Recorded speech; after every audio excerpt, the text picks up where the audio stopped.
Sure. Hi, everybody. Welcome to the Legislative Forum. Thanks for joining us today. My name is Gina Hugo. I'm the Parks Director in Sherburne County and the current chair of Greater Minnesota Parks and Trails. I'm in District 4.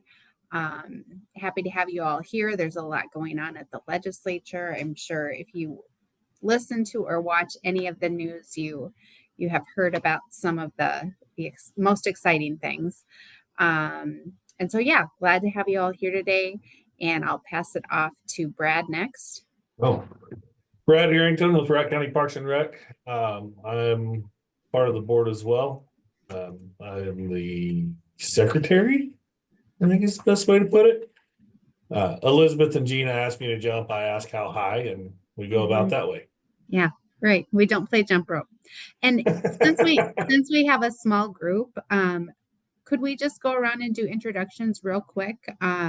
Just your name and what organization you're representing. So I'm going to just jump to Bruce. I'll go in order of that you're showing on my screen.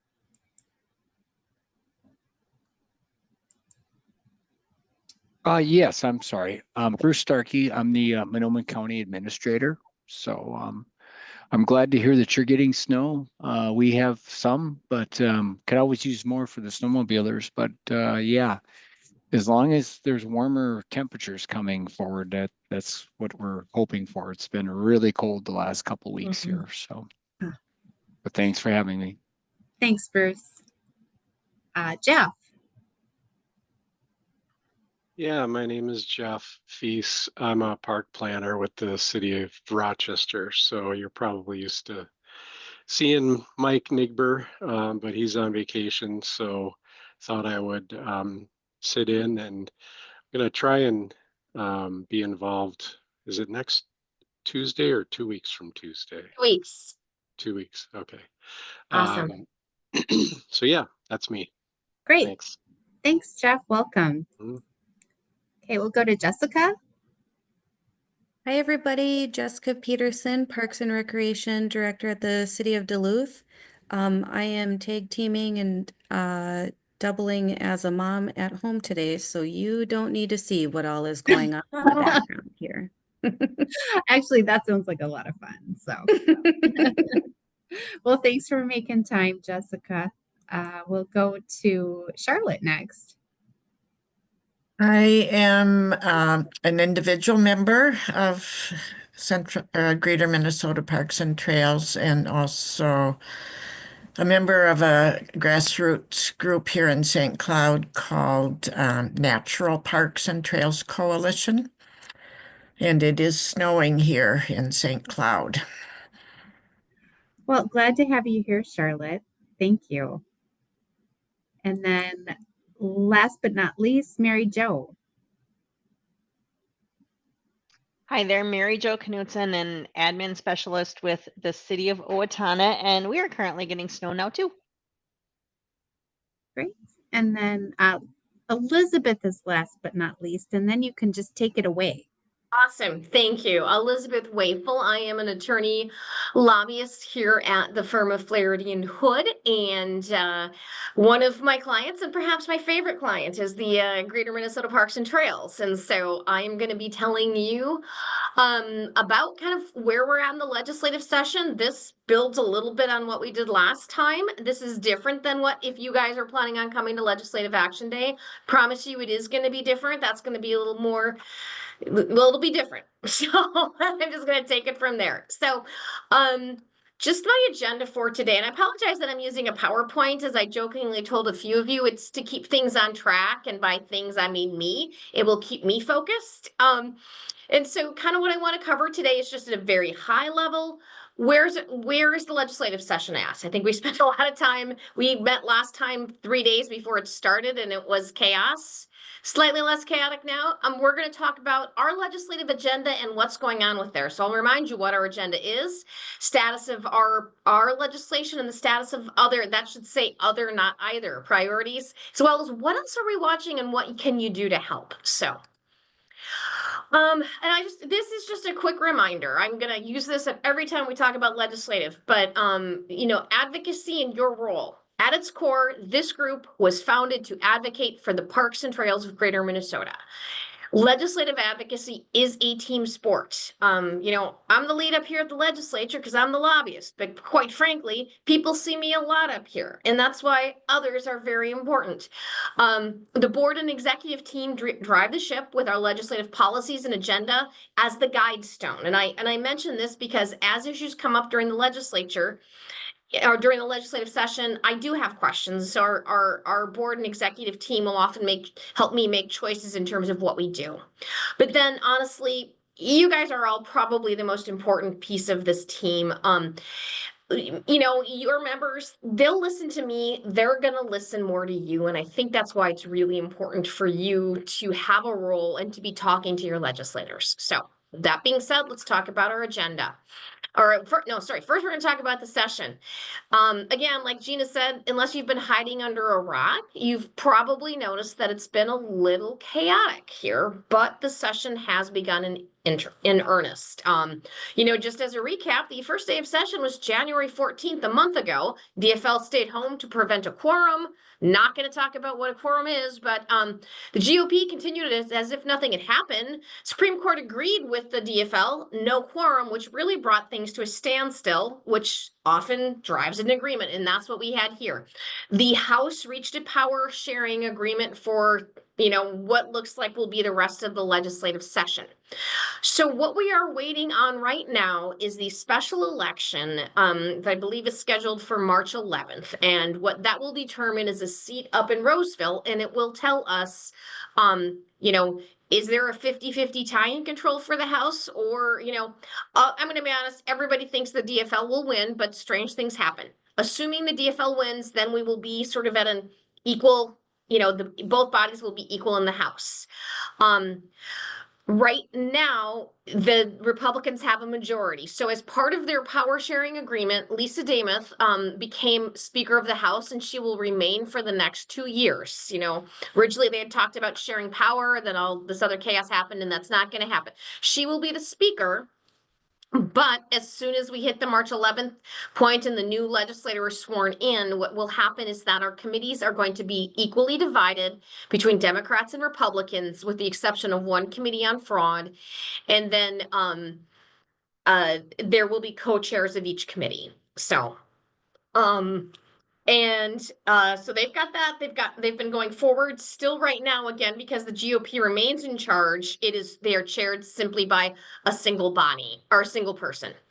The Senate is kind of the flip of that. They started in a tie because of the untimely death of Senator Carrie Dietzich right before the session.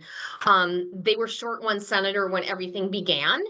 And so they actually shared power for the first few weeks, where all committees had equal numbers of people on there, and each one had a Democrat and a Republican chair. The election of a new DFL senator in Northeast Minneapolis means the DFL have the majority again. The power sharing arrangement is gone, but we are seeing a little bit more bipartisanship there. In terms of what it means for the power sharing agreement to be gone, for a while, all the committees were equally divided. They added a few Republicans to a number of committees.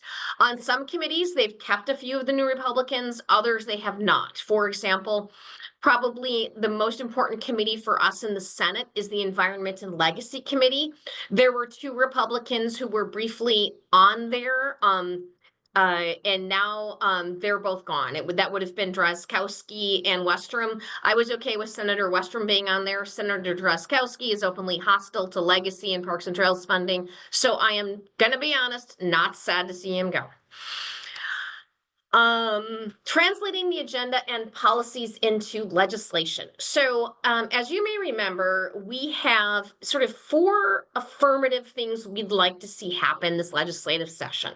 4 is a lot, and so we are very focused on, what all of them are important. We put a little more focus on some than others. So, and I apologize, I should have put the actual bill numbers up here, but I have them on the next page.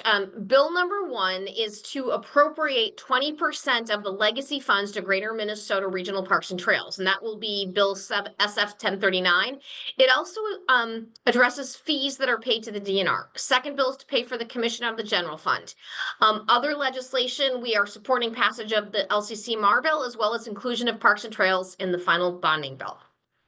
So let's talk about where our legislative is. I'm actually kind of excited about this first one. It's Senator Hauschild, who's from the Hermantown area, and then Representative Scraba, who's from Ely, introduced this bill for us. And it does a couple of things. It preserves our 20% of the legacy share. It has 6 extensions on there, and I know a couple of you have extensions that are in that language. We are going to make sure that that happens for you. And then the other thing it does is it addresses administrative costs. And there's 2 things it does. When I say administrative costs, it does include funding for the Greater Minnesota Regional Parks and Trails Commission. We are continuing to try and push to get general fund money for that. But if we don't, we still need to get it funded somehow. That's why we leave it in this bill. I think the most notable thing about this bill is that it imposes a flat fee on the DNR. You guys may or may not be aware, but over the last decade, every time there's been a legacy bill, there is language that has said up to 2.5% of Greater Minnesota's share. So basically, that's 2.5% of our 20%, it can be used for the costs of granting. And what that has meant is that every single year they have used exactly 2.5%. Somehow miraculously, the DNR's cost to administer our grants is exactly 2.5% of what we can actually give them. Kind of seems like suspicious to me, but whatever. About 3 years ago, Renee, the executive director of the commission, started investigating and just asking questions of the DNR, like, why are we paying so much? What's going on here? Never got a great answer. And this has been going on for 3 years. So finally, after some urging from us, we this year introduced a different proposal. And basically the proposal asks for $140,000, or what asks that the DNR be reimbursed $140,000. And what this would do is it would save over $300,000 that can be used on actual parks and trails projects. Now, again, that doesn't seem like much, but it is, when you consider we only get 20% of the legacy, it is a big deal. That's a fishing pier. That's a trailhead. That's bringing in accessibility consultants. We think that there's a lot that could be done with that. We had our very first hearing on it this week in the Senate. Now, because this would go into the larger legacy bill, it doesn't move out of committee yet. So what happened is it was heard. Senator Hauschild introduced it. Then both Renee Mattson and then Gina Hugo testified. Both of them were very well received. And the bill was laid over for possible inclusion. The DNR spoke up on it, and they just said that they would continue to try and work on us, or work on this issue with us. So I'm not saying we're going to get what we want, but I did think the hearing was very promising. Our second bill would basically, right now, like I said, does anyone have any questions, by the way, on that first bill? Okay, I'll move on to the second one yet. The second one, again, is asking for $500,000 out of the general fund to pay for the cost of the commission. We haven't had a hearing yet, but I'll be honest, the committees haven't really started digging into budget proposals either, so I'm not surprised. This is going to be a much harder one. The state budget is, we knew it was going to be tight, quite frankly, going into the legislative session. Given everything that is happening at the federal level, it's going to be really tighter. I don't like to say never, but given the current fiscal circumstances, it's going to be really hard. Now, our other priorities, again,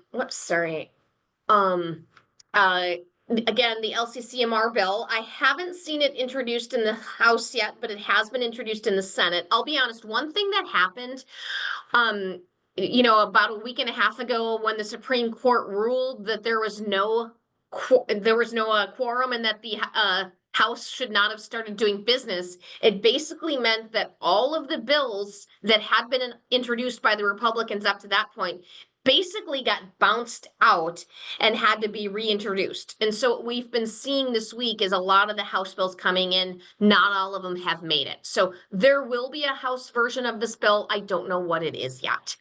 But what the LCCMR bill does is that it makes recommendations on how to spend the Environmental Natural Resource and Trust Fund. And so it's always an extremely important bill to us. And there is in there funding for local parks and trails grants programs. I think over $4 million plus some member projects. So first hearing yesterday went really well. Again, I have typo here. That should actually say finances, not tax, but it passed out of the committee with little controversy. I'll be honest, I thought that there would be more controversy, but there was not. It is now sitting in the, sorry, I'm touching things. It is now sitting in finance, waiting to advance to the floor. Hopefully that will go smoothly. For those of you who remember during more around the COVID era, there was about a 3 or 4 year period where it was a struggle to get that bill across the finish line. Hoping that's not true and that it may actually get done early. And then finally, the other area that's a priority for us is bonding. And that, you know, we want to see, again, funding for the local parks and trails grant programs. Plus, we are supportive of our members. We don't do individual advocacy for members, but we are supportive for them. You know, if they've got something in there, we're like, yes, this is why we need to get a bonding bill across the line. The funding for the Parks and Trails grant program was included in the governor's bonding proposal, which came out a few weeks ago. He said that, you know, bonding bill should include $1.7 million, but the final inclusion in that bill is somewhat uncertain. Again, it's going to be a really, really tight year. So those are our main legislative discussion points. The next thing I am going to mention, and this is again one of those really in the weeds sort of topics, but it's something I've spent more time on than I would like to, and that is local sales tax authority. Some of you, I mean, I know Duluth has one of these. I don't know who else has one of these, but they have local sales taxes that can be used for specific purposes. And local sales taxes have been somewhat controversial over the years, and to get one, at least right now, well, there's a 2-year moratorium, but to get one, you've had to do basically 2 things. Typically, you have to get permission from the legislature, and then you also have to get permission from your voters.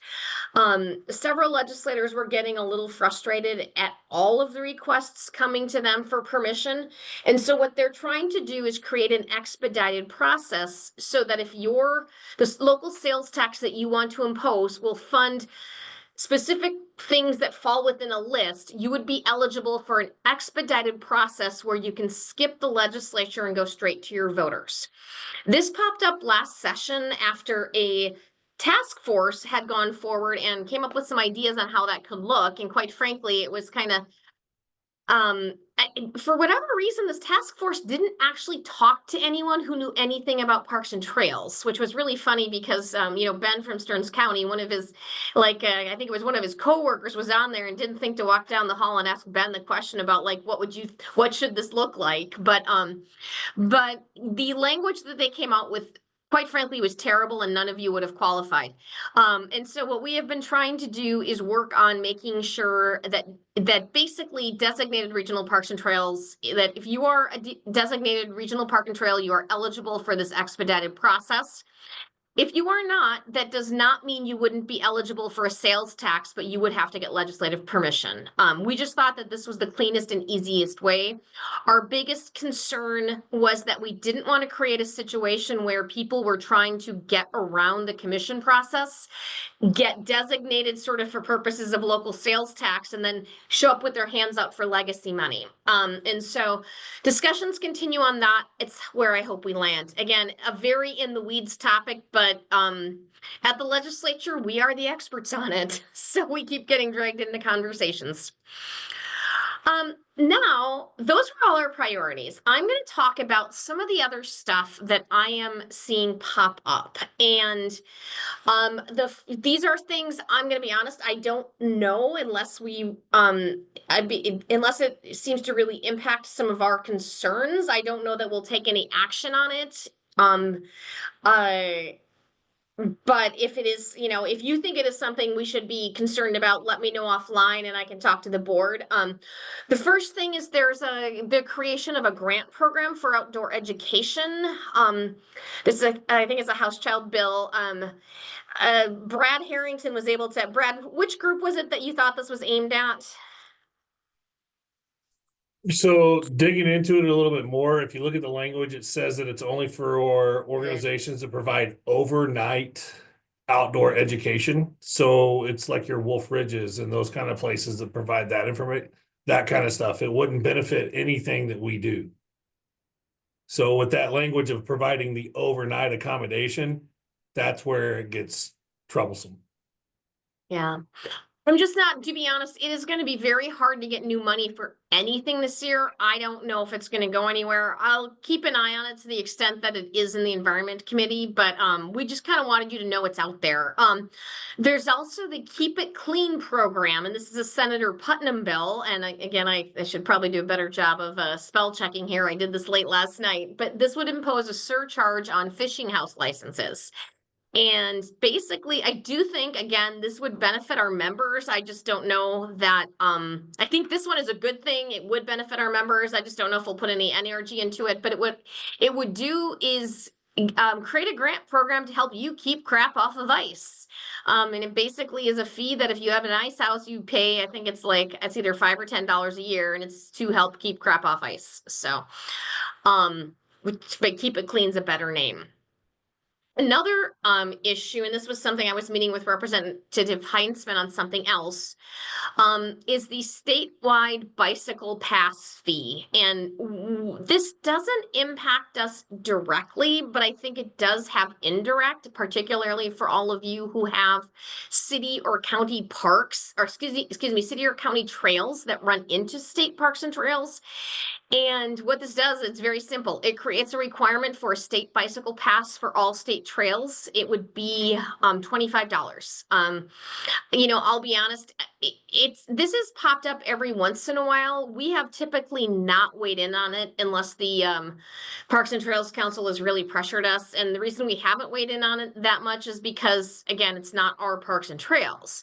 I do think some of the concern, like particularly, for example, say in the metropolitan area, you could very easily, and I know this because it happens to me, you could be like taking your bike to work and end up on a state trail and, be violating this law without realizing it. I think there's also concerns that, we are just trying to get people to be more active. And that's why biking should be distinguished from, say, from a motorized vehicle. But I don't know what the chances of that are. Like I said, Heinzman really, he's the chair of the Environment Committee in the House. He very much favors it. Unless I'm directed to, it's probably not something we'll weigh in on. Another bill that Elizabeth, yes. sorry to interrupt. There's a question in the chat. Oh, sorry, I can't see the chat. I should have mentioned that. Okay. Would that also include trails like the Munger Trail? I believe the Munger Trail is considered a state trail. So yes, it would be Munger Trail. What else? Munger Trail, Gateway Trail, Root River Trail, Paul Bunyan Trail, Heartland Trail, ones like that. So yes, it would include all of those. Good question. Another bill, and this is something, again, for those of you who have been around long enough, you may know who Senator Steve Green is. This is really his bill. He, A, doesn't like spending money on parks and trails, but B, if we're going to spend money on parks and trails, he doesn't want it on overhead. given what I'm seeing happen at the state and local level, I'm going to be honest, I don't think overhead means what some people think it means. But what this bill is basically saying is that when a grant is made to an organization, none of that money can go towards your overhead. And, we're watching it. I don't think it's likely to go anywhere, but it might. We will watch it closely with Renee just to make sure that it's not hamstringing our efforts to make sure that the commission has funding, and B, that that it's not going to hamper your ability to use Parks and Trails money. So it is kind of one of those weird kind of things. And I really do, this is part of this whole, we don't want government and, fraud and waste and all this other kind of stuff. I kind of feel that there seems to be a fundamental understanding, or excuse me, lack of understanding of like how any government entity works, that you are, anytime you're implementing something, it's probably going to implicate some kind of overhead. You don't want it to be paying for all of it, but I don't know, it's an interesting question. We'll be watching it. The next thing I don't think we'll be weighing in on, but Renee and I are going to watch it pretty closely. I am sure you also probably have heard about some of the, the Feeding Our Future and other fraud issues that have popped up over the last couple of years. And so that is fraud is the theme of, one party this year. And so there is a fraud committee that is the only committee that has more Republicans than Democrats in the House. And there is now, they want to create the Director of Grants Administration. And honestly, my first reaction when I looked at this bill is like, oh, wow, you really want to increase overhead. And is that I worry that we are so concerned about fraud that we are going to be putting in sort of systems to make things more expensive. I don't know if we'll weigh in on this or not. Like I said, we'll keep an eye on it. I'm just worried that it's just gonna, the intention is good.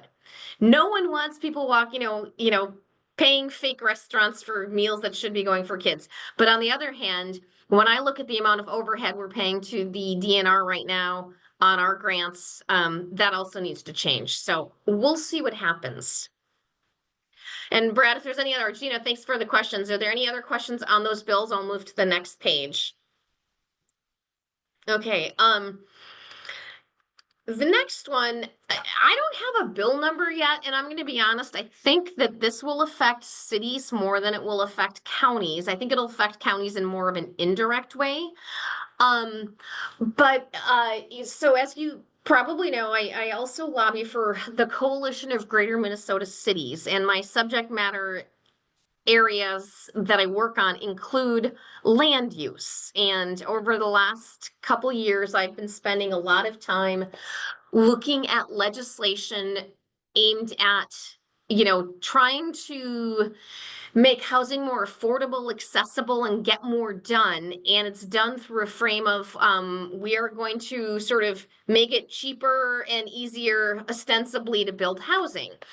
And you're probably like, why do we care? Well, here's the reason we care. Again, particularly, I think particularly our Duluths, our Rochesters, our Mankato's, Owatannas, are gonna care because we have seen this used as an attack on a variety of things, including parkland dedication fees, as well as attacks on park and trail accessibility. I don't have anything specific I can point to like this one worries me here yet, because we don't have the final language of the bills. I've seen drafts. I am very, very concerned about one bill that would make it virtually impossible to ever get parkland dedication when a new subdivision is getting in. I am worried about other bills that would, when a city is putting in a new, big multifamily housing, that it's going to basically restrict the ability of the city to force even sidewalks and things like that. So those kind of things, again, they're not strictly a park and trail bill. And I don't know that Greater Minnesota Parks and Trails would do much on it, but where you can serve as a resource for me is helping us think through how does this affect our people? And it might be that we do submit a letter or something. So I wanted to flag that again, particularly for our city people. You know, I don't think it'll affect housing that much, or excuse me, I don't think it'll affect counties that much because they're not as engaged on the housing and zoning issues. That's really a city function. So, but that is one of the things that worries me the most. But you know, there's one other bill that I forgot to add on there that, again, we're not going to do anything on, but I do know matters to our northern friends, and that has to I forgot to put it on here, and a colleague of mine, you know, and actually I think it's getting introduced Monday, which is probably why I didn't put it on there, but there's looks like some restrictions around motorized trails and things like that. And I do know, because I hear from you folks every year that some of our northern friends are concerned about those. So I will, you know, we'll have this list of bills we're concerned about on our website and in our newsletters. And so we will keep an eye on that stuff as well. Does anyone have any questions about this legislation I've mentioned, or other things that you've heard about popping up at the legislature? I would just say, this is Jeff Feast from Rochester. I would just say that we'd be very interested in following any legislation that affected parkland dedication. So yeah, definitely. And like I said, I really do think, I mean, and you know, Rochester, Duluth, Mankato, Moorhead, you know, like Owatonna to a lesser extent, but yeah, cities like that, St. Cloud as well, you are going to be impacted. So we will definitely stay in touch on those things, and I'll be in touch. I know Heather Corcoran very well. So, okay, gotcha. I will also be staying in touch with her. So, but I think it is something that I will keep folks updated on, because I imagine, you know, again, it affects counties in a less direct way, but I think it really does affect our members. So. Mm-hmm. Okay, thanks. Any other questions? I'm going to move on to the next and second to last slide then. What's next? Sign up for Legislative Action Day and remember to make appointments for your legislator. I am going to be sending a reminder out about making appointments to everybody who signed up, hopefully later today or some point this weekend. Read our monthly newsletter and legislative updates. Brad was able to figure out, quite frankly, how to do a transcript from these forums. And so we'll be doing a little bit more detailed updates using some of that as the base. That'll, obviously you were here, you probably don't need that, but if you can't make it, you know, be reading that. That's how we'll keep you in touch. If we need to, we will be doing action alerts at other times. And I would also encourage you, if you're hearing things, quite frankly, sometimes I hear about legislative issues that we didn't think were of concern bubbling up from our members. So always feel free to reach out to me. And we are figuring out the next forum date. It is likely we'll stick with this March 14th, you know, the second Friday. It depends on, I'm kind of waiting to see some committee deadline details from the legislature, but that's where things are at. Does anyone else have any other questions? Elizabeth, Mhm. you will be creating kind of a one-pager for use in individual meetings with our legislators, correct? We already have, but yes, we have created a one piece. Okay, great. Is it one-sided or two-sided? It's two-sided. Okay. So we actually have two pieces. I don't know if we'll give you both of them. We have created, well, one of them we had done they're basically, they're similar versions to what you've seen in past years, but made every year is better. We have one that is our legislative priorities. And then, you know, last year we created a handout that said who we are. And we had that. And then on the back, it has our priorities for this year what we're working on, including the bill numbers. So, Okay. so you'll have something to take with you to talk to people. The one thing that I did want to add is that if folks who are on the meeting today, please do sign up for Legislative Action Day, come in person, set meetings with your legislators, create some sort of a leave with them piece that includes how your area in their district has benefited from legacy funding, from LCCMR, and from the local grants for parks and trails, the DNR grants, outdoor recreation, all of those. Just a quick example, even a map of your county or city, and over the last biennium, what projects have you done? What was the funding? What was the locally leveraged match? Those are really powerful things to leave with them so that they can see how much money has gone into their district for parks and trails. Mhm.